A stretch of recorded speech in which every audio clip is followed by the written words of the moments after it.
The Simpsons. Do do do do do do do do do do do. Iconic, huh?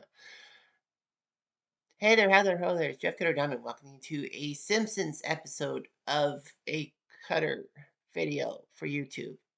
And today I'm going to look at the 36 greatest Simpson episodes of all time and how they transcended things and all that. Of course, I will try to spend 1 minute per episode, talking about plot points and major storylines and, pop culture enemas, if you will.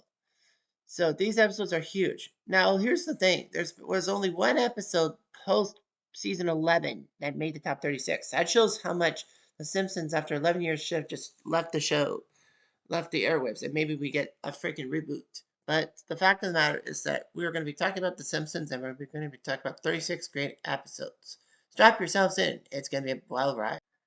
All right, next is number 24, and the youngest episode in the top 36. It is Alone Again, Naturally. This was the episode, and we're near the 25-year mark of it, is when Maud dies.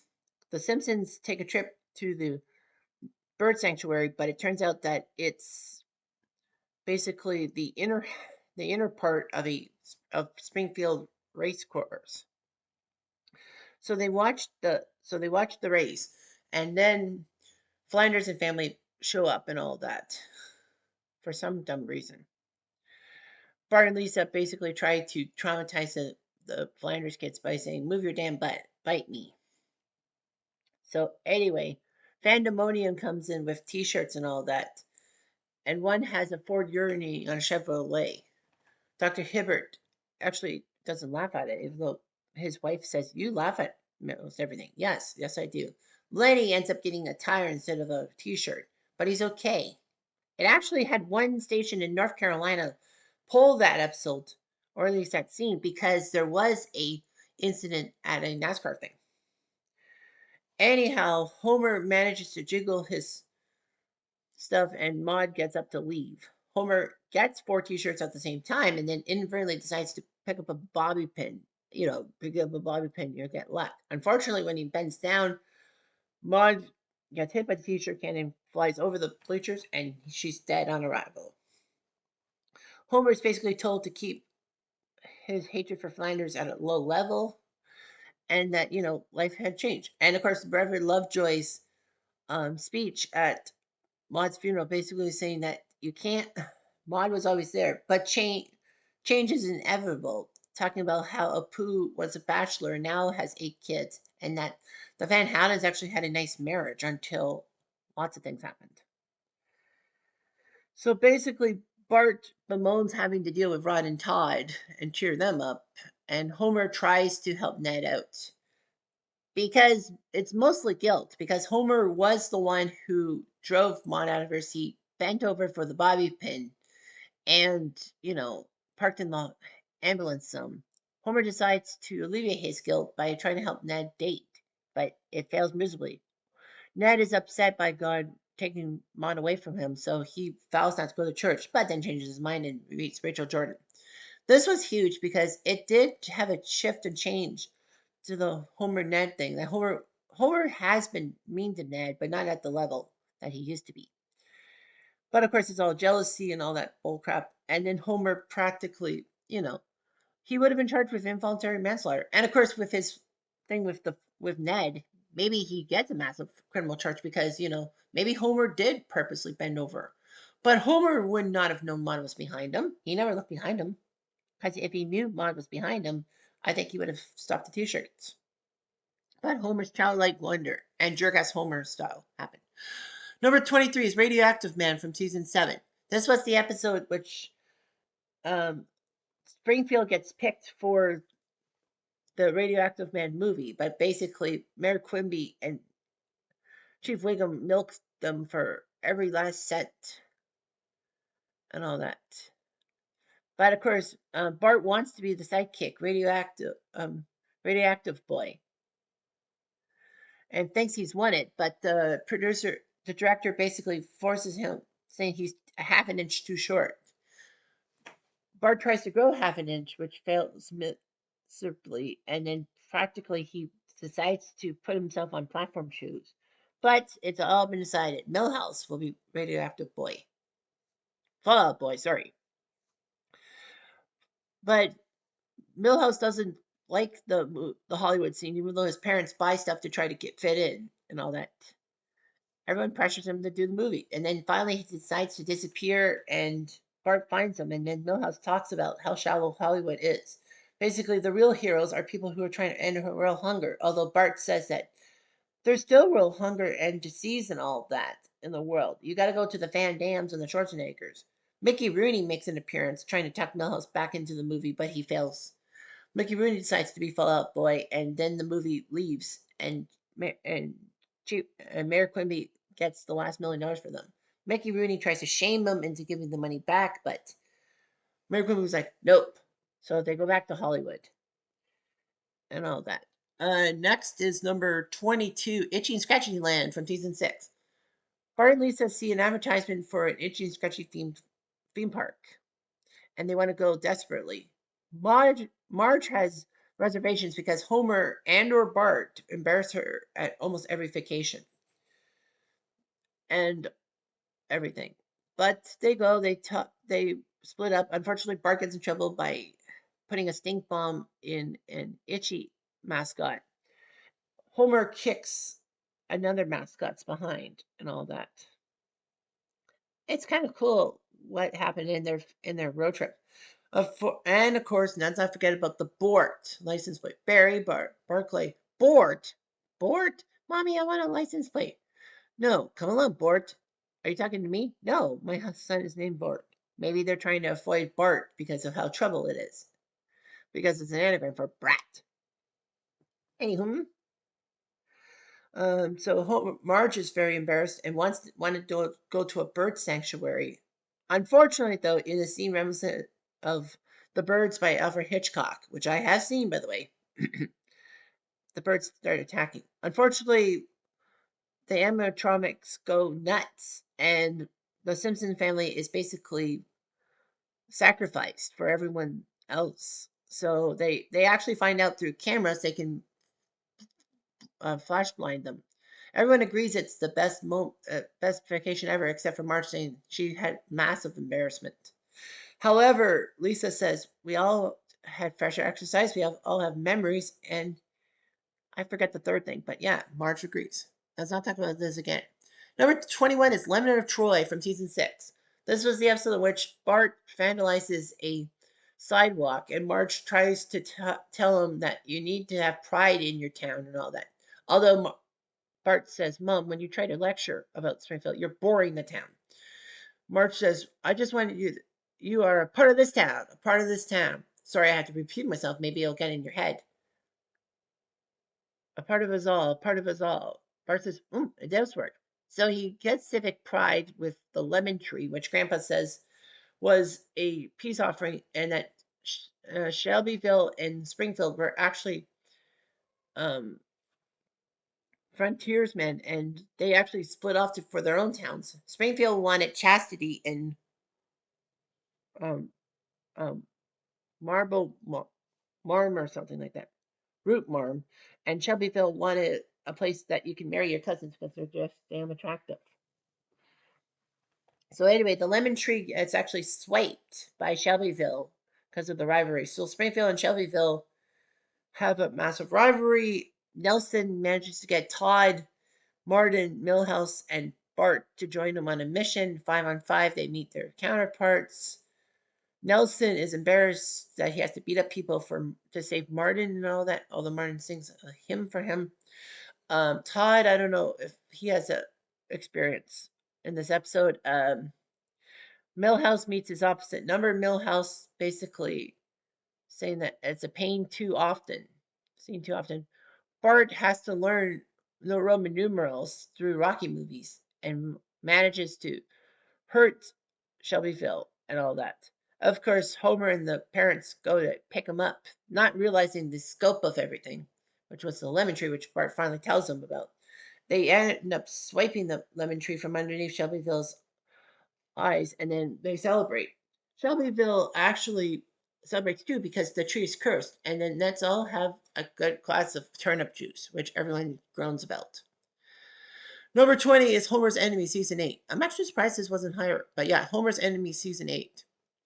This episode is when Frank Grimes is introduced as a go getter who actually was abandoned by his parents, forced to be a courier at a young age, gets hurt in a silo accident at 18, and then has to learn all his senses. But he manages to get a correspondence thing about radioactive energy, and Burns hires him. But then for his executive assistant. Unfortunately, though, Burns is also moved by a dog, a heroic dog, so he puts Frank Grimes in 7G with Homer, Lenny, and Carl.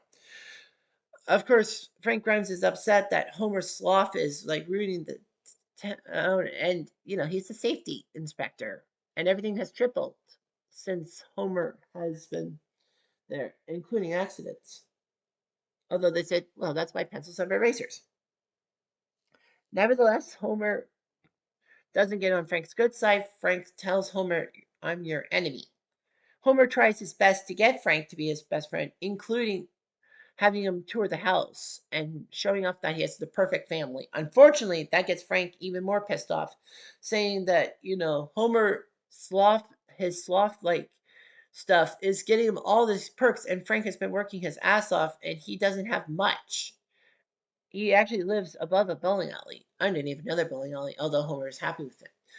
Homer's upset, and then Frank Grimes tries to prove Homer's lack of intelligence by tricking him into a children's model building contest. Although Martin has a pretty good design, but basically it's cold and sterile. I'm surprised Burns wasn't too happy with it. But basically, Homer copies the power plant and adds fins for wind resistance and a cool racing straight.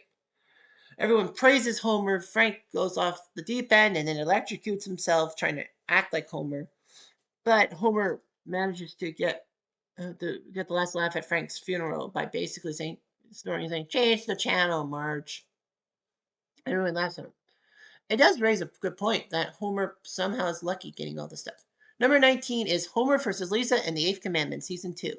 This was when Homer manages to get free cable for the family and all that and woos everyone. But Lisa is not so sure. She almost watches it, but then realizes through a Sunday school sermon that she's going to hell and all that and tries to get herself out of hell, even though Bart learns about hell and uses hell in such a way that Marge says, "You're not going to Sunday school anymore. No curse."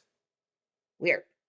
Nevertheless, Homer aside, but yeah, Lisa is so gung ho on trying not to go to hell that she chastises Marge for stealing two grapes, and Marge asks what the price of two grapes are. 2 cents. 2 cents? Okay, 2 cents. Anyway, Lisa talks to Reverend Lovejoy, and then he tells her, "You could turn your father in, but there's a commandment: love thy father and thy mother." So says you need to make an example. So Homer invites everyone to a prize fight. Lisa tries to get Homer to change his mind about the free cable, but Homer refuses to. Marge tells Lisa that he'll come around. And finally, Homer does and basically says, I'm not very fond of you.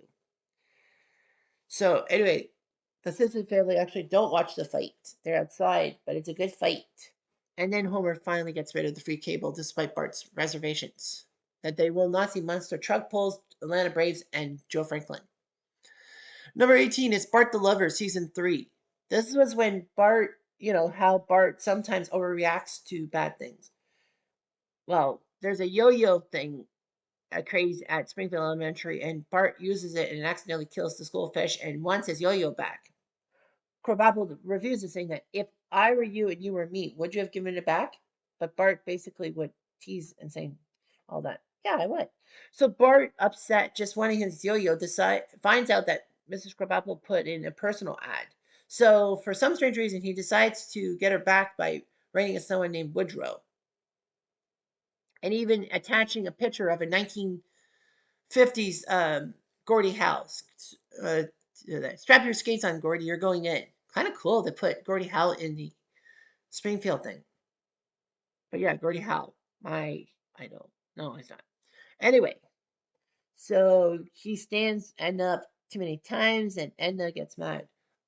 And yeah, the subplot was when Homer actually his cursing has influenced Todd to say, I don't want any damn vegetables.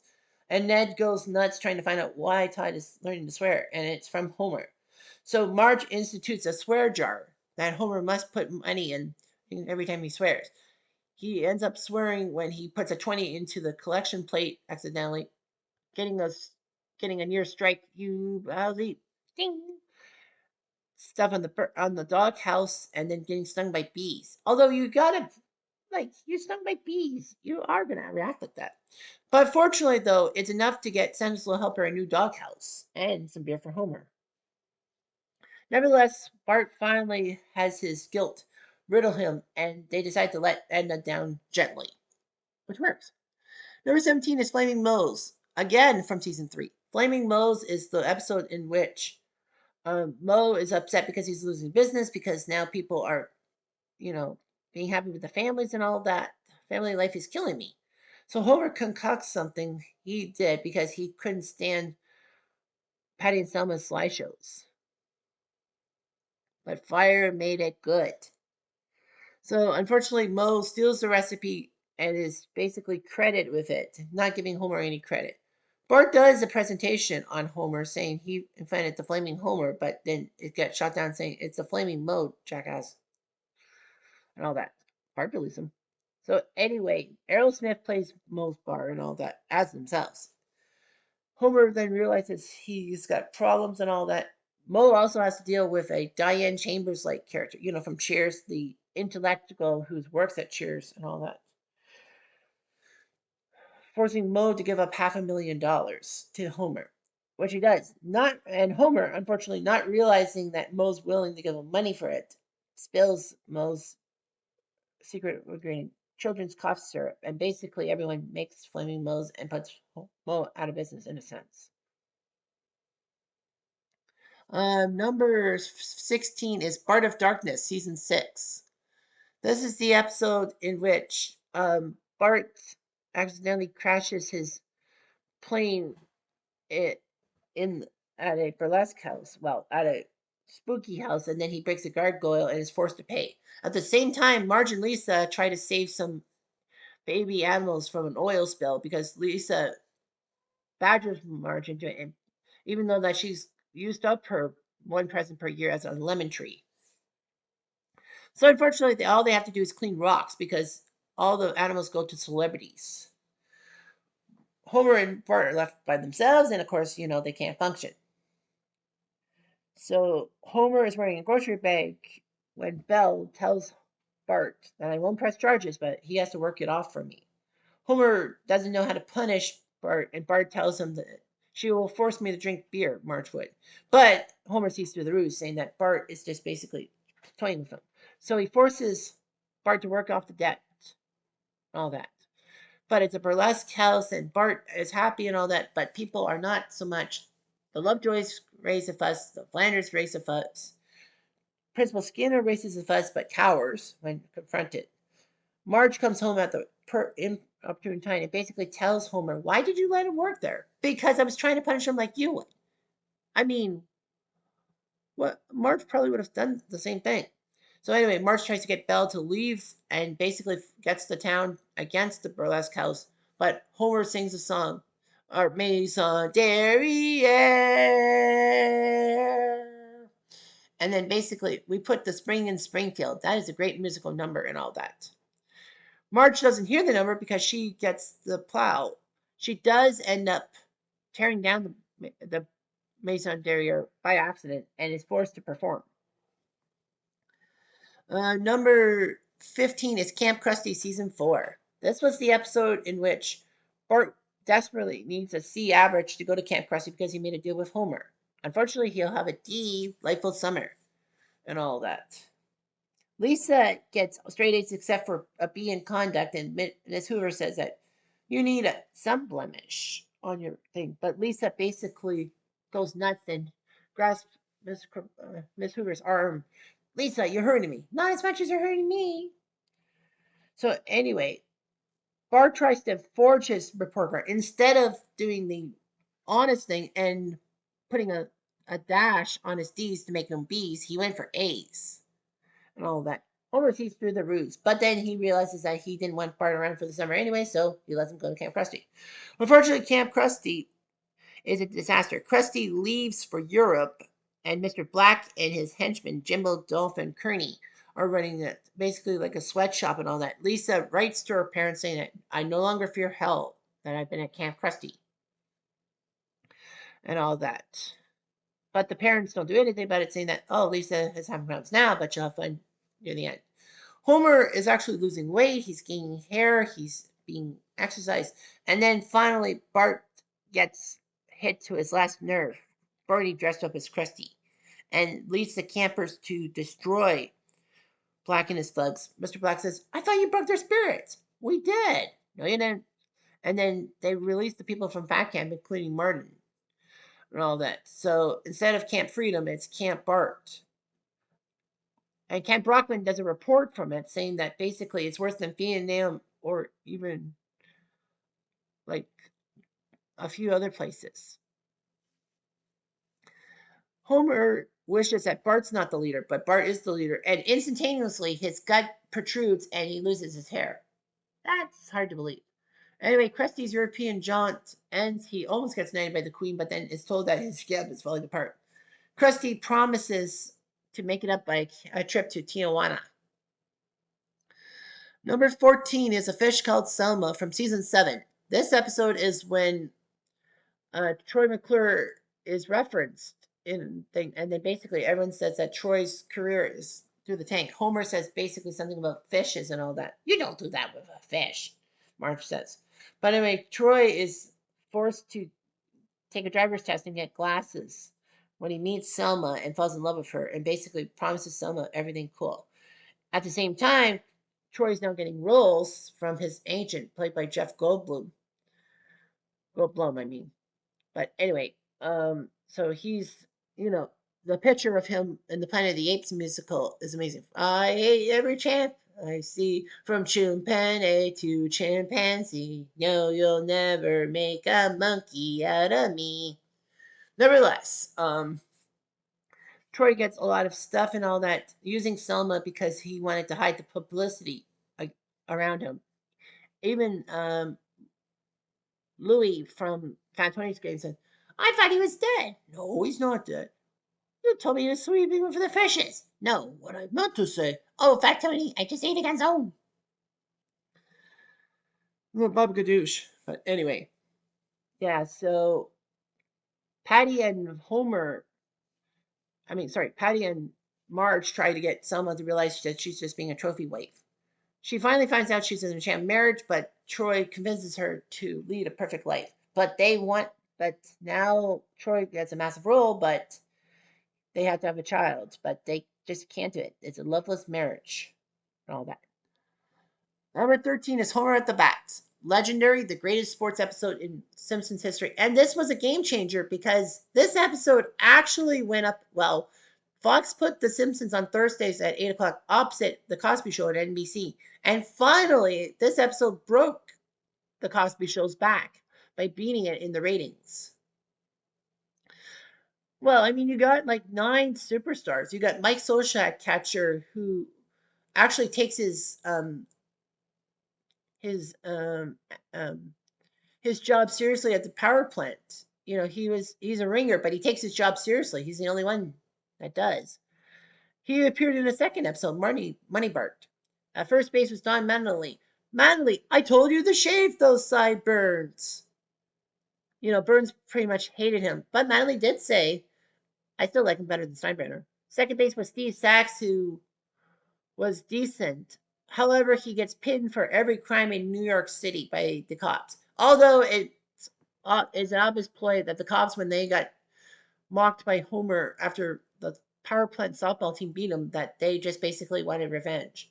Third base was taken over by Wade Boggs, but his fate was that Barney punches him out in an argument over who's the greatest British Prime Minister. Pitt the Elder, Lord Palmerston. Ozzie Smith at shortstop gets so curious he goes to the Springfield mystery spot, and of course, he vanishes. The outfield, Jose Canseco, is talked to getting $500,000 for one game. That's right, Mr. Canseco. Oh, it's a pay cut, but what the hey. if you figure that out, that he's getting $500,000, no, that no, $50,000, excuse me, to play one game, he would then that means his contract was worth more than $8 million a season. Ken Griffey Jr. is also an outfielder, but oh no, yeah, I forgot about Ken Seiko. Ken Seiko saves a woman's belongings a little too much, though. And then Ken Griffey Jr. gets the nerve tonic from Burns and is addicted to it. Roger Clemens as pitcher, he thinks he's a chicken. But of course, Roger Clemens is an icon, so that's just how it goes. That is how it goes, I suppose. So, nevertheless, and then of course we have Darryl Strawberry, another major leaguer who basically is a kiss ass to Burns, and actually is the only major leaguer to play in the the game against Shelbyville for $1 million because he stays healthy, and that's Homer's spot. Burns decides to have one of his most unusual brain activities and decides to pinch hit for Strawberry, and it's Homer, even though that Darryl has 9 home runs. Homer tries to interpret Coach Burns' strategy, but he gets bonked on the head. Fortunately for him, it's a hit by pitch and an RBI with the bases loaded, so he wins the game when he comes to. So anyway, that's that.